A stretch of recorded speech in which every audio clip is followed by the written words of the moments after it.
오늘 사건 상황실에 전해진 화제의 뉴스입니다. 한밤중 후진으로 도로 위를 달리는 차량. 무슨 일일까요? 어제 오전 창원시의 한 도로. 경찰차 앞으로 커다란 헤드라이트 한 쌍이 다가옵니다. 그런데 이 차량 후진으로 주행 중인데요.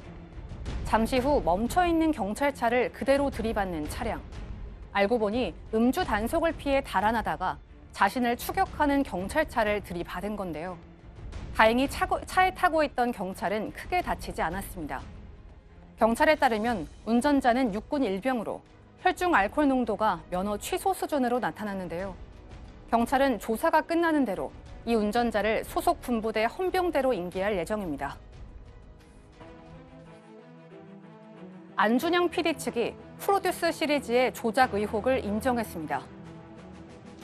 프로듀스 101의 시즌 1부터 4의 생방송 경연에서 투표 결과를 조작해 특정 후보에게 이익을 준 혐의를 받는 안 PD. 오늘 열린 첫 공판 준비 기일에 안 PD 등은 출석하지 않았는데요. 이날 변호인은 공소 사실에 대해 대부분 인정하면서도 죄의 성립 여부에 대해서는 법리적으로 다투겠다고 밝혔습니다. 다만 현재 피고인들이 댓글로 오해를 많이 받는 상황이라 재판을 비공개로 진행할 것을 요청했는데요. 이에 재판부는 2차 피해가 생기는 것은 막아야 한다며 충분히 염두에 두고 조율하겠다고 답변했습니다. 애경그룹 2세가 프로포폴을 불법 투약한 혐의로 검찰 수사를 받고 있습니다. 장영신 애경그룹의 셋째 아들인 최승석 전 대표가 의료 이외 목적으로 프로포폴을 투약한 혐의로 최근 검찰의 소환 조사를 받았습니다. 검찰은 프로포폴 불법 투약 혐의로 서울 강남의 한 성형외과를 수사하는 과정에서 최 전 대표의 혐의를 확인한 것으로 전해졌습니다. 검찰은 투약 횟수와 상습성 여부를 따져 최 전 대표에 대한 사법 처리 수위를 결정할 방침입니다.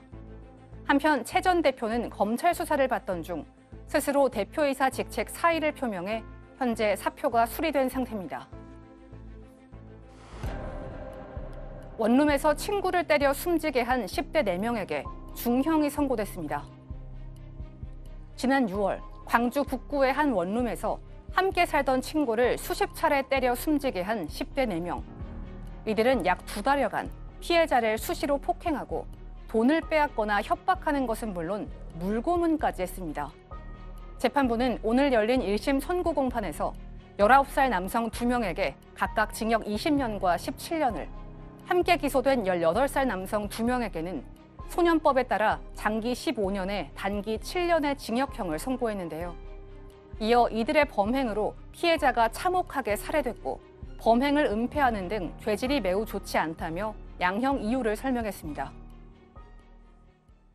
네, 이 원룸에서 이제 함께 살던 친구를 집단 폭행한 뒤에 방치해 숨지게 한 10대들의 중형이 이제 선고가 됐는데 재판부의 좀 판단을 좀 살펴볼까요? 재판부에서는 이렇게 얘기했습니다. 특별한 이유도 없이 같이 살고 있던 피해자를 1, 2개월 동안 지속적으로 폭행했다. 뭐 별짓 다 했지 않습니까? 뭐 도구를 이용해서도 폭행했고 심지어는 물고문까지 했다는 거 아닙니까? 4명이서. 그래서 또 거기에다가 피해자가 아르바이트로 벌은 그 돈을 뺐는가 하면 또 임차보증금이 있었어요, 원룸. 그것까지 빼앗으려고 이들이 했고요.